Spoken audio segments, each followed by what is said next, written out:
All right, it's time for our last talk before lunch. A request for all of you guys, we record these talks and put them online eventually.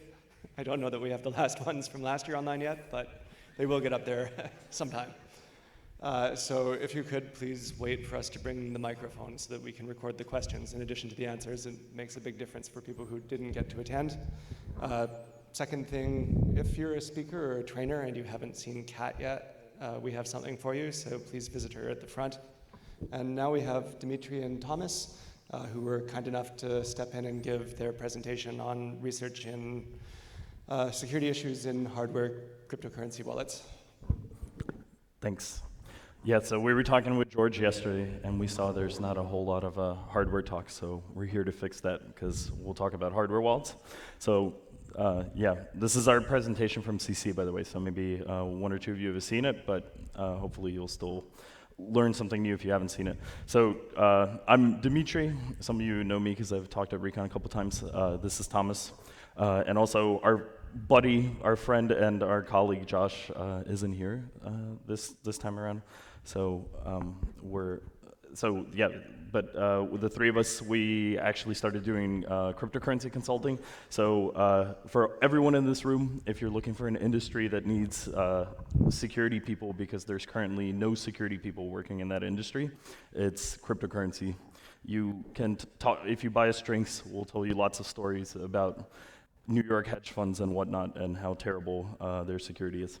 So we have a bunch of people to thank, so we'll just get it kind of out of the way early. Know that we appreciate your contributions. So we started this actually last year, right around the time of, right around Recon, we started discussing that we should take a look at these hardware wallets, because every one of us does hardware. So I mean, we also teach classes around hardware, and so these look like a nice target, a nice embedded system to look at. So we started a Telegram channel. It was 50,000 messages at the time when we did talk in December, but since then I think it's even more. And I even had my first son in the meantime, so it was like a long period of our life. But in general, the motivation was we looked at these hardware wallets, and I've never had research where we had 100% of the things that we came up with to try, 100% of them worked. So that's just to prepare you. Okay, so what we wanted to do, so this is like the list of things that we wanted to check out. So we wanted to look at the supply chain. We wanted to make sure that we wanted to show some of the hardware vulnerabilities that are there. We also wanted to demonstrate and find a side channel attack, because that's pretty typical for hardware. And also the chips that they use are actually not very secure. So we were pretty sure there'd be a chip level vulnerability as well. So I'll just briefly discuss what a wallet is, just very quickly, because some people don't know what the mechanisms are. So essentially, it's just an asymmetric key pair. So asymmetric cryptography. You have a public key and a private key. Then essentially you use the public key to receive Bitcoin or cryptocurrency. You use the private key to essentially prove that you're the owner and create new transactions and send the cryptocurrency. So from a hardware point of view, or what you need to keep secret, you actually only need to keep the private key secret, and the public key part you could in theory publish, and that's essentially your address. So, but basically that means that for every cryptocurrency, you need to store one key pair for every cryptocurrency that you have, et cetera, and every address. And so that's a pain in the butt.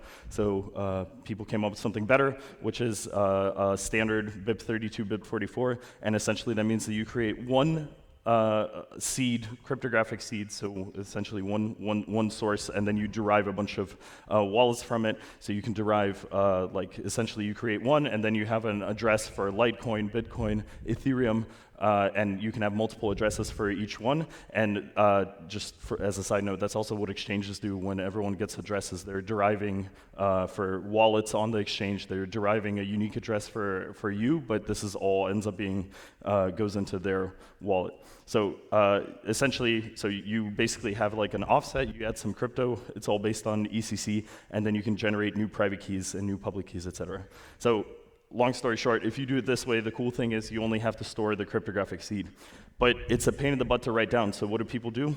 You basically do a mapping of the binary data of the cryptographic seed to words from the English dictionary. So there's a standard dictionary of, I can't remember, I think it's 4,000 words. And so you're mapping the bytes of the key to words. And if you've ever set up a Bitcoin wallet and you had to write down the words, that's what you're writing down. So it's basically making it human readable and easy for you to write down. So that's kind of the initial thing. So let's talk about hardware wallet really quickly. So people at this conference have heard about malware before. It's a thing. So instead of storing it on your computer that could get owned, you store it on a hardware device, which sounds like a brilliant idea. So basically, you send the transaction to the device, and the device actually signs the transaction for you instead of the cryptographic seed being on your PC. So the seed is on the wallet, and the wallet is actually doing all the cryptography, or at least the final cryptography that you need. So you can actually see the transaction and confirm or deny it with a button press on the hardware wallet. So that's essentially what they do. So it internally signs everything and sends it back over USB.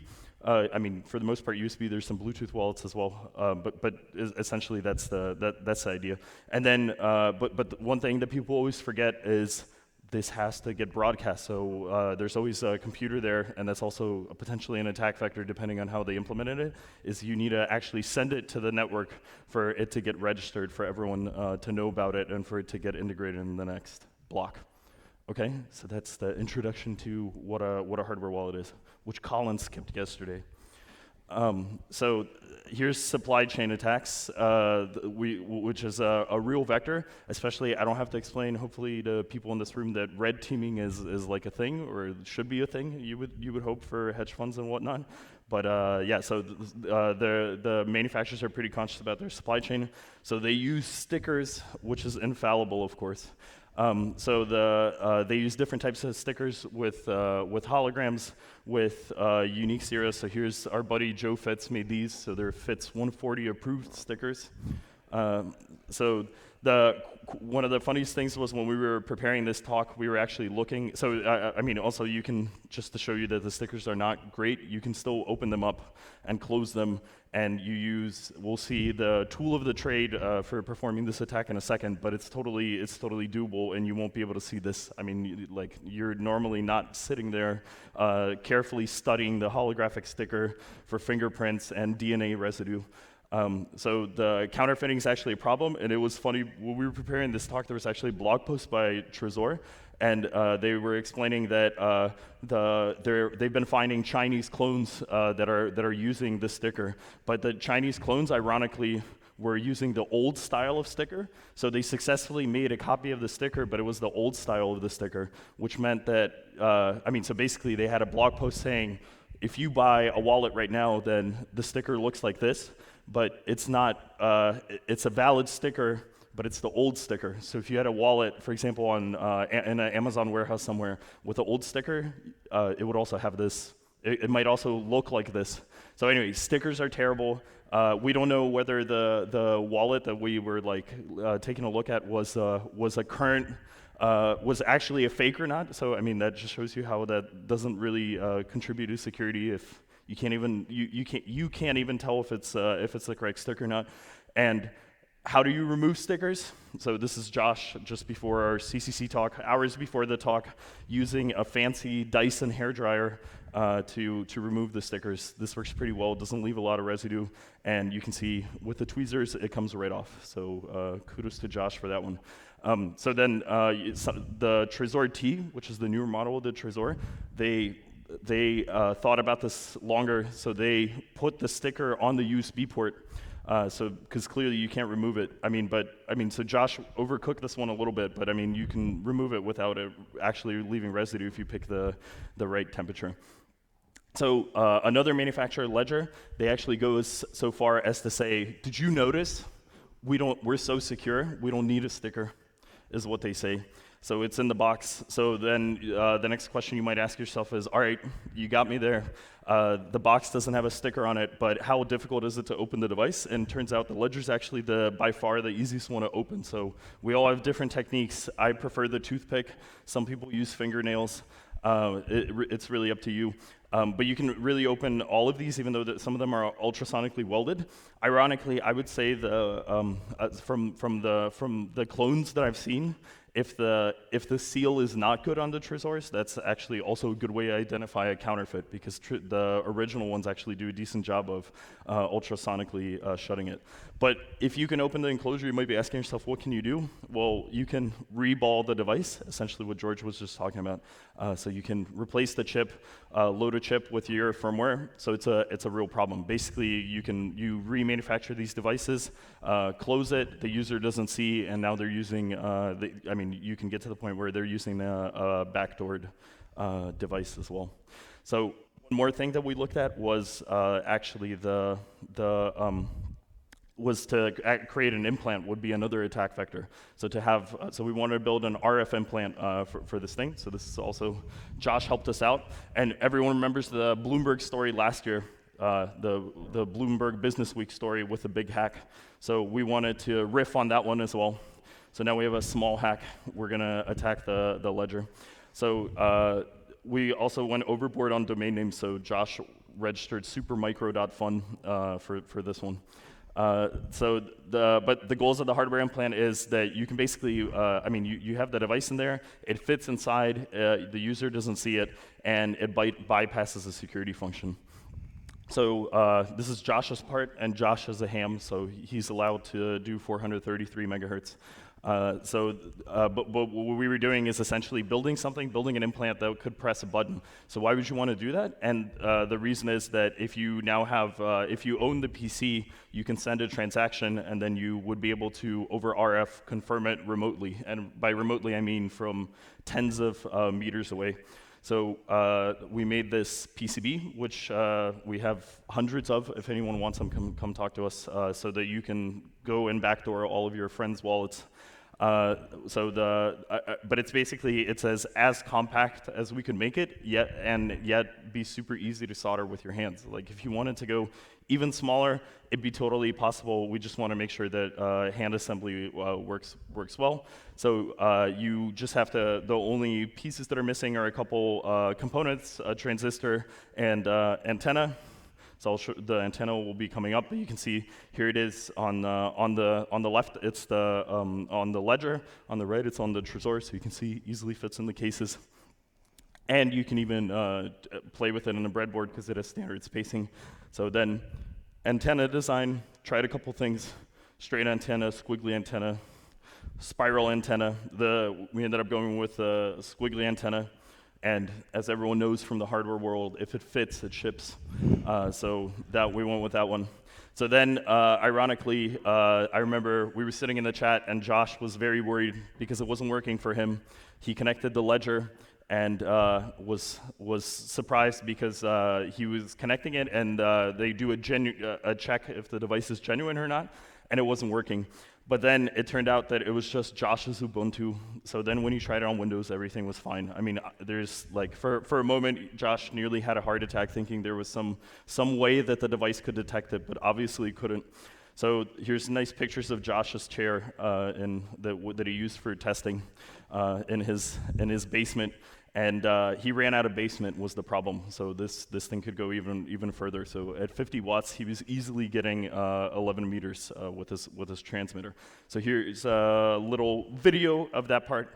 So what do? You plug the device in, and essentially what's on the screen is it's showing you the transaction that you can either confirm or not. So I'll start it, and so you'll see in a second. It's showing you the address, the transaction amount. So in this case, it's actually sending test currency, but there's the RF radio, so think of it like a walkie-talkie, and so you'll see confirmed transaction, he hits the button, and then the transaction gets confirmed. No physical press of the button necessary.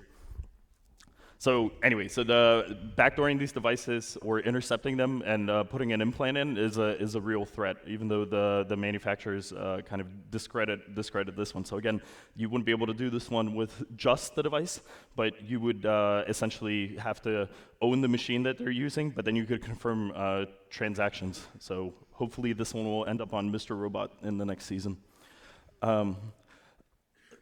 Also at one point we were discussing all this stuff and studying one of the wallets.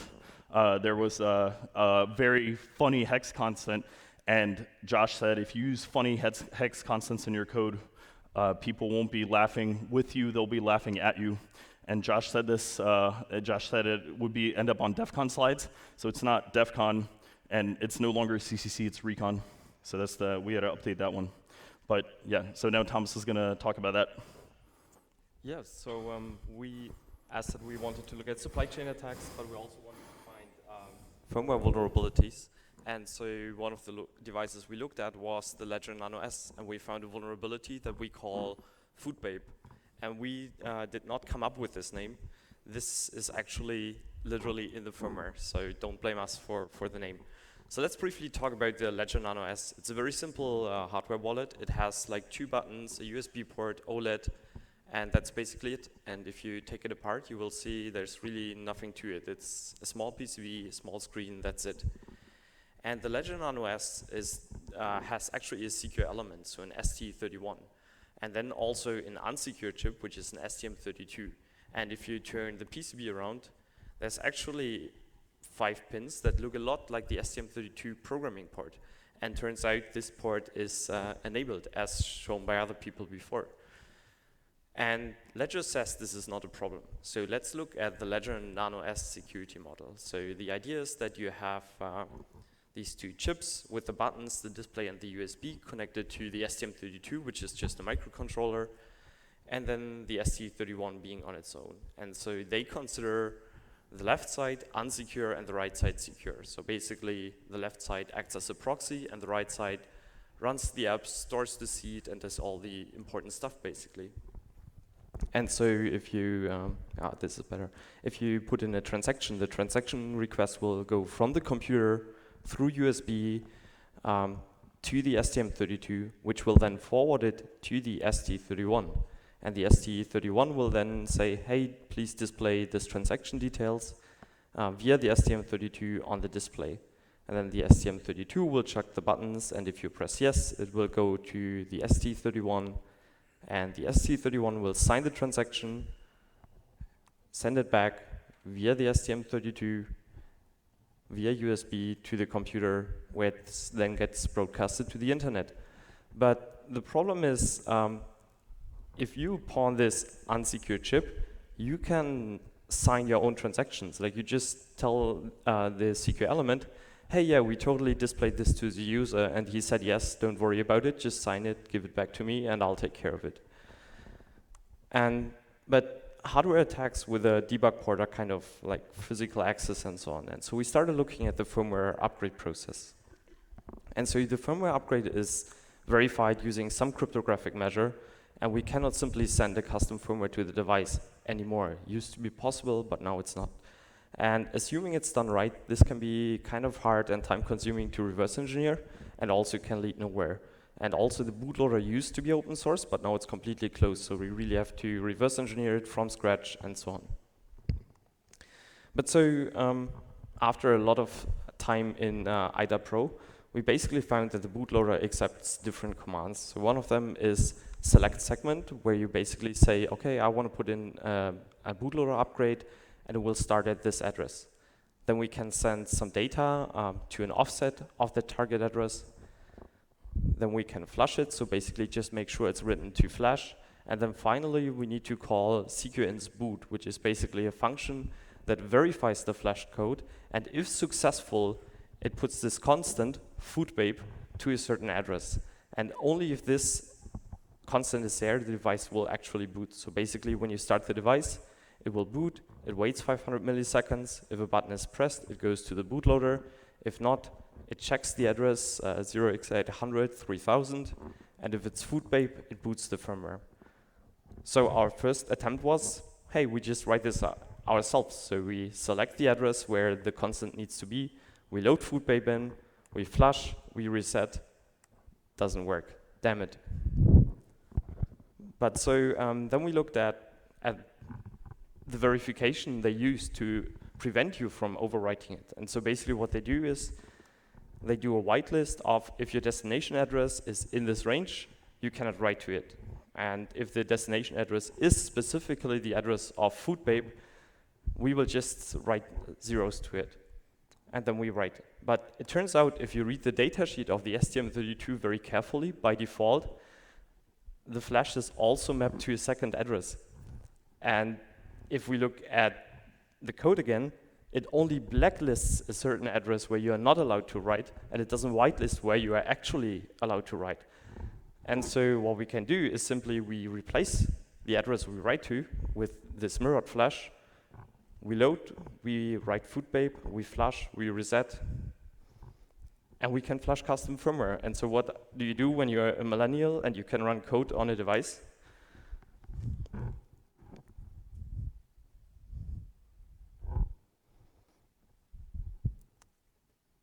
You run video games. So in this case, we ported Snake to the Ledger Nano S, and it takes like 2 seconds to install. Ledger says this is not a problem. Because they are protecting against this kind of attack. And how do they do this? They do something they say checks the STM32 for authenticity. So basically on boot, the STM32 sends its firmware to the CQ element, and the CQ element verifies the firmware and also measures the time it takes to send the firmware, with the theory being, well, you can't decompress it so fast to send a fake firmware in real time. Well, turns out we can.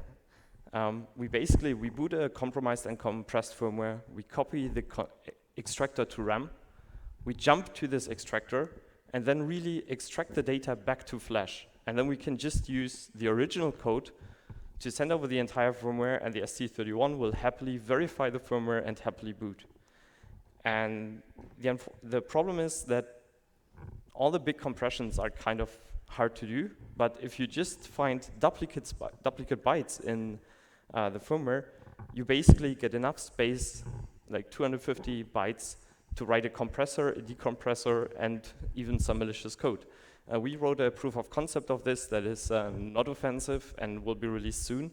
And also this whole bug is documented by Live Overflow. So we worked with him to describe how this works and byte by byte walk you through the exploit and how to do this at home, basically. We had also some public releases for analyzing the CQ element protocol and so on. So feel free to check it out on our GitHub. Ledger also has a more higher end device, which is called the Ledger Blue, and it has this nice shiny color display and so on. And we call this section Fantastic Signals and How to Find Them. And so this bug took 5 minutes roughly to find. Yes. So basically when you open the device, you see there's like a touch screen, there's a CQ element, there's an unsecure processor, just as before basically. But if you notice, there's a particularly long trace between the CQ element and the main processor. And so does anyone know what is a long conductor with a fast changing current? It's an antenna. And so we pulled out an SDR and basically just look at, with a very shitty antenna, look at the radio spectrum of the device. And when we do this, we can basically see, as soon as we enter a digit of the pin on the display, we see a bit of a radio signal coming out, but it's very weak. But don't worry, because luckily an antenna is included with the device. They call it a USB cable, I don't know why. So if we connect the USB cable to the device and do the same, you can see that actually you get like this giant spike, which you can receive across from 10 meters and so on. And if we start analyzing the signal, we can see that it's like these single bursts, then a pause, and then bursts again. And so we used the logic analyzer to find exactly the signal. And it turned out to be the display test points, the display bus, basically. And if we look at the signal, for example, blue is the digit 1, orange is the digit 2, we can see after some filtering they are very, very different. And so we can actually differentiate from the signal the different digits of the pin. But writing DSP code is kind of boring, and we also absolutely needed to have more buzzwords in this talk. And so we decided to hack blockchain IoT with artificial intelligence in the cloud. And the idea was we record training signals, we pre-filter them, we train an AI on it, and then we profit. But training an AI requires you to press the button like 1,000,000 times just to get a decent, a decent training set, right? This needs automation. And so one roll of duct tape, an Arduino, a cheap servo later, we had this wonderful enterprise device, which spends hours doing this.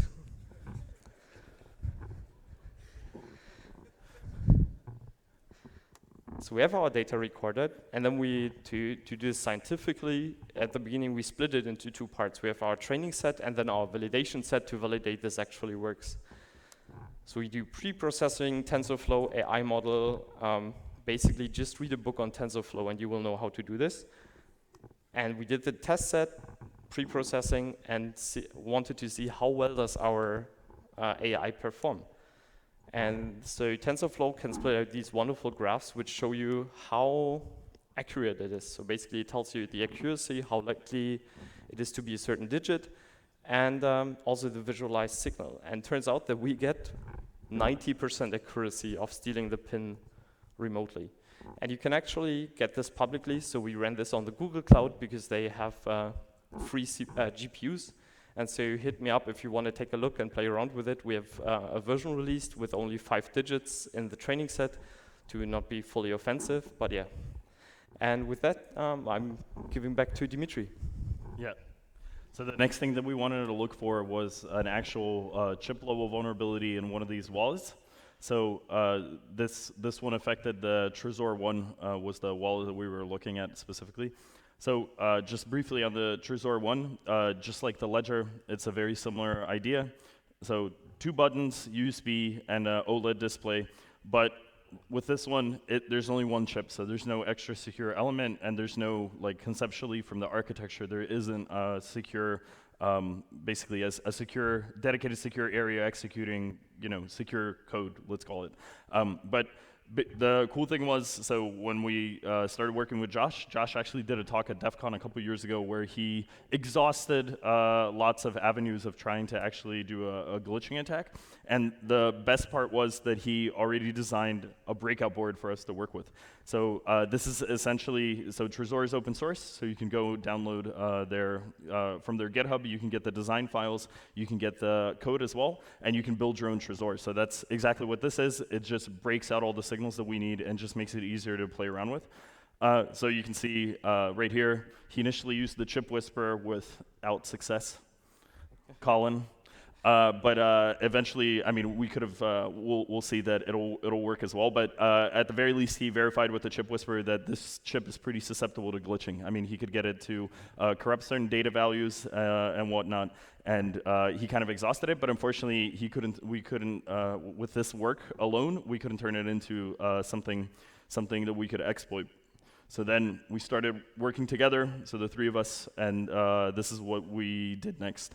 So turns out there's actually quite a bit of research since the STM32 is such a popular chip. There's quite a bit of research on this, and I think there's even one paper which might be published by now. If not, I mean, will ask me later.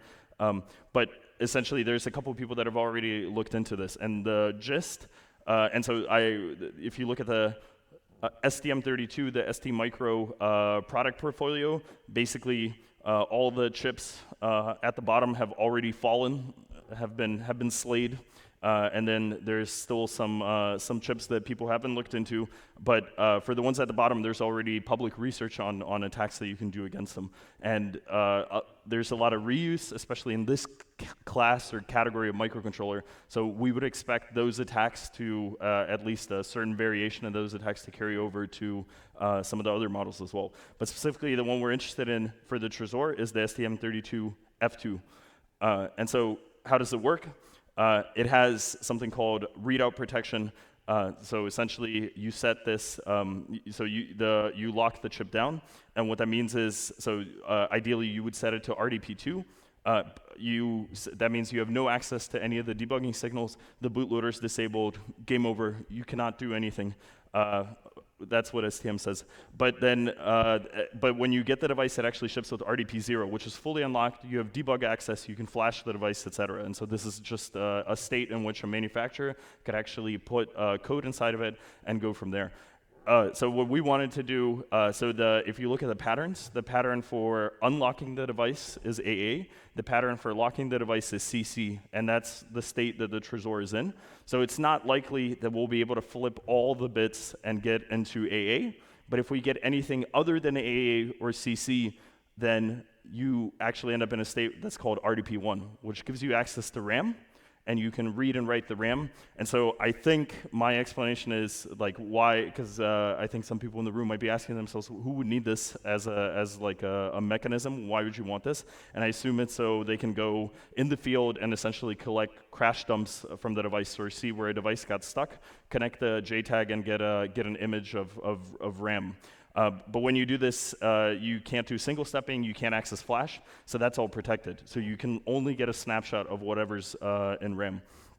So basically, just with an arrow, we want to downgrade from RDP2 to RDP1, which is a slightly more lenient version of the RDP setting. So we started off looking at how the device boots, or actually, I mean, we didn't do this, we just exhausted glitching, so we were glitching in 3 different, I mean, we each had one of these setups and we were glitching in 3 different countries simultaneously, and found this one empirically, but to do it correctly, what you actually need to study is how the system boots, and for that, you can do power analysis traces. So using what's called just a measurement across the shunt resistor, you can begin to see how the device boots. So up top is the supply voltage, so you have to power cycle the device, and then you can watch the I/O pin behavior to determine where it's actually booting. So you can see it actually takes 1.8 milliseconds, which is very slow for a microcontroller, for the device to boot. So now you know it takes really long. Let me start taking a closer look. So now, so you can see right there, that's where it boots. So now you can also watch the reset pin, because the power on reset on the STM32, you'll see that the pin floats eventually. So this is this trace, so you can see it right there. So it's actually, after 1.4 seconds, it floats the pin high, which means it's probably starting to actually boot. And at 1.8 seconds, we know it's already executing our user code. So at some point between 1.4 and 1.8 is where the glitch is going to be. So that already reduces like our parameter space by a lot. And so then you continue to study it kind of more and more. So now it's the power consumption trace again, and I'm just looking at I'm basically looking within that 1.4 to 1.8. I'm looking at 200 microseconds, and turns out you can actually see even more detail about how the system boots. So you see where the boot ROM begins to execute. You can see where the option bytes get read. So I just care about the timing offset, right? So I assume that's where the option bytes are, because you can see that the power consumption goes up. So when the curve gets a little bit more crazy, that usually is a sign that more stuff is getting access, hence there's more current, so it's consuming more power. But you can actually even see where it drops to the user code as well. So now you've really reduced it to this 200 microsecond section of where something's actually happening. And if you try to perform this attack at home, then this is where you need to look. So what does it look like? What's the setup? No chip whisper involved. Sorry, Colin. So I use a FPGA board, a multiplexer, and we have the Trezor at the bottom and the debugger. So just running this, you set it up, you run it, you basically lower the voltage and hope magic happens and you flip a value or two. So on the scope, it looks like this, and I recommend if you're doing this in your home office, the key is to turn the scope towards the door. So you can see even the trigger that I'm using is not great, but it's good enough. And you just turn it towards you, and that way, if you get up at night to get a glass of water or because the baby's crying, you can see the scope, and you're like, oh, okay, it's still running. It's not finished yet. But essentially, if you do that, you just use standard JTAG tools, because we're going to re-enable JTAG. However, the JTAG will only be able to read SRAM. So you use OpenOCD. OpenOCD has this wonderful command called, which one is it? Yeah, dump image. I just couldn't remember it by heart. But you just need to look for, in the datasheet, for what the memory offset is. And if it works, it works. So in this case, you can see I wrote a file called sram.bin to the desktop. And you can essentially go from there. So Thomas is going to tell us how to get the code into RAM. Yeah, so the big problem can you hear me? Yeah. The big problem we had at this point is we can read the RAM, but how do we get the seed from flash to RAM? And so we started reviewing all kinds of code paths and tried to find a way to get the seed from flash to RAM so we can read it. And it turns out that the firmware upgrade procedure doesn't require a pin. So, and the firmware upgrade also retains data. And we wondered, how does this work? And so we started reviewing the upgrade procedure. And basically, if you start the upgrade, you will see that there's a function called backup metadata, which copies everything that's on the user storage, basically, into RAM. And so it's a simple mem copy from a flash pointer into RAM. And so the idea was we go into the bootloader, we start a firmware upgrade, and we stop before the RAM gets cleared. But unfortunately, yeah, sometimes it gets stuck. So Colin also talked about this. I mean, when he was up here glitching the device with his Bitcoin actually on there. So I would not do that. I've bricked more of these devices, I think, than Colin has.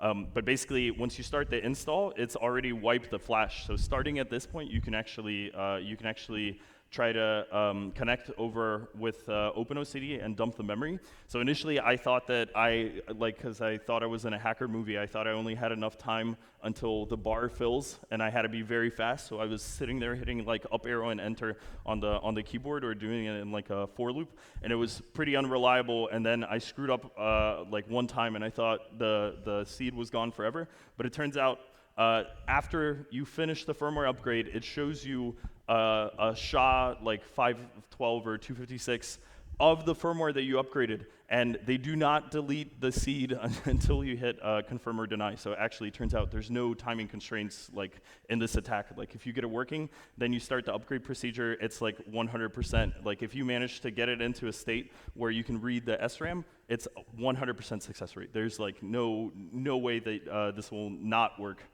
So yeah. So basically, if you see the screen. Or the previous screen, that means the seed's already in RAM. I recommend waiting for this screen because it's not, it's more reliable and you don't have to wipe the sweat off your brow as you're watching the progress bar slowly fill up. Yeah, and so at this point, the seed is still in RAM. We can open OCD, the full RAM, but the problem is then you get like this big hex dump, and so we needed to build a tool to analyze this dump. And so luckily, we were able to find a super sophisticated seed extraction tool, which is made for this job, basically. And it only runs on certain POSIX compliant systems. It's really complicated to use. It's called strings. And so if you just run strings on the dump, you might see something you've seen earlier, which is a lot of strange words after each other. And this is your seed. You just stole all the bitcoins off the Trezor using strings. And there's no encryption of this. They're just in plain text on the device. And there's also this 1, 2, 3, 4 is actually our pin. And so to make this a bit more efficient, we built this device called the Trezor Glitcher, which you just plug onto an FPGA board and you put in the chip using a hot air gun. You just pull it off, put it in there, and you get the seed. And so yeah, this was patched by Trezor, I think 6 months later or something. I mean, not 6 months. It was, it was 60 days. Oh, sorry. I Yes. apologize. Yes. And so after our talk, a lot of these vendors responded, and so we thought we would briefly talk about responsible disclosure, because we got a lot of bad feedback saying we did not do responsible disclosure. So let's talk about FoodBabe. FoodBabe was reported on the 20th of July 2018. So I wake up the next morning and the response from the vendor is, this is obviously not a bug. I mean, you're playing Snake on a device. It's not on a secure device. It's not a bug. So then we gave our talk and suddenly it's a vulnerability and was fixed 2.5 weeks later. And also it turns out that the same bug was first reported by somebody else a few months later. So this company left a bug for 7 months, I think it was or more even like more. 9 months. Yeah, open in the public and did not even bother to patch it. And then on their blog post, they actually call us out and say and imply that we don't do responsible disclosure. And so this is not how responsible disclosure programs work and how they should work. And so this industry has a lot to learn somehow. repetition there. Okay. So yeah, so I mean, where do you go from here? So one thing that we're currently working on is actually looking at the secure element, so the chip that's inside, because the claim was always that you cannot actually, we didn't succeed to extract the seed from the secure element on the ledger because we were able to compromise it without doing anything to the secure element. But that's actually one thing that we're looking into now is with the SEM images of the actual ST31.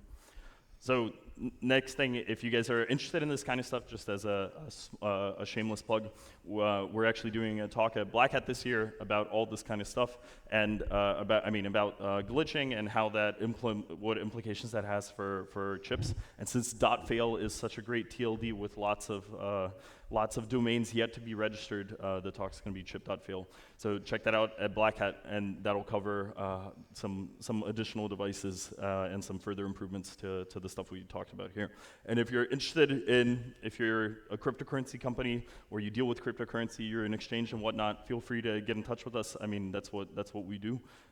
So you can find us and find some of the details of this talk on Wallet.fail, Wallet.fail on GitHub, Wallet.fail on Twitter. We retweet funny stuff, and you can email us or get in touch with us individually as well.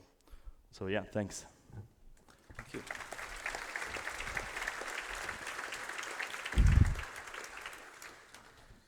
Are there any questions, or is everyone hungry? Awesome, cool. Cool. Thank you.